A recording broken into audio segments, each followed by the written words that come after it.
আসসালামু আলাইকুম। আজ আমি কথা বলব স্থূলতা বা ইংরেজিতে যাকে বলে ওবেসিটি, যা বর্তমানে সারা বিশ্বে একটি গুরুতর জনস্বাস্থ্য সমস্যা। স্থূলতা বলতে শরীরে অতিরিক্ত চর্বি জমাকে বোঝায়। এটি সাধারণত বডি মাস ইন্ডেক্স বা বিএমআই দিয়ে পরিমাপ করা হয়। আসুন জেনে নিই প্রাপ্তবয়স্কদের বিএমআই এর শ্রেণীবিন্যাস। স্বাভাবিক ওজন বিএমআই 18.5 থেকে 24.9।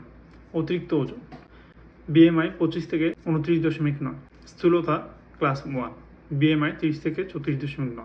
স্থূলতা ক্লাস 2 বিএমআই 35 থেকে 39.9। গুরুতর স্থূলতা বা সিভিয়ার ওবেসিটি, যেখানে বিএমআই 40 বা তার বেশি। এখন আসুন জানি স্থূলতার সাধারণ কারণসমূহ। শরীরের প্রয়োজনের তুলনায় বেশি ক্যালোরি গ্রহণ, শারীরিক পরিশ্রম বা ব্যায়ামের অভাব, বংশগত কারণও থাকতে পারে, হরমোনজনিত বা বিপাকীয় সমস্যাগুলো, অস্বাস্থ্যকর জীবনধারা। স্থূলতার কারণে কী রোগ হতে পারে? ডায়াবেটিস, উচ্চ রক্তচাপ, হৃদরোগ ও স্ট্রোক, হাঁটু ও জয়েন্টের ব্যথা বা অস্টিওআর্থ্রাইটিস, শ্বাসকষ্ট, স্লিপ অ্যাপনিয়া ইত্যাদি। স্থূলতা অত্যন্ত গুরুত্বপূর্ণ একটি বিষয়, কারণ এটি শুধু আয়ুষ্কাল ও জীবনমান কমিয়ে দেয় না, বরং চিকিৎসা ব্যয় বাড়ায় এবং সমাজে কর্মক্ষমতাও কমিয়ে দেয়। জীবনধারার পরিবর্তনের মাধ্যমে স্থূলতা নিয়ন্ত্রণ করা যায়। নিয়মিত ব্যায়াম পেশি শক্তিশালী করে ও সহনশীলতা বাড়ায়। জয়েন্টের সমস্যা থাকা ব্যক্তিদের জন্য নিরাপদ শারীরিক কার্যক্রমের পরিকল্পনা করা যায়।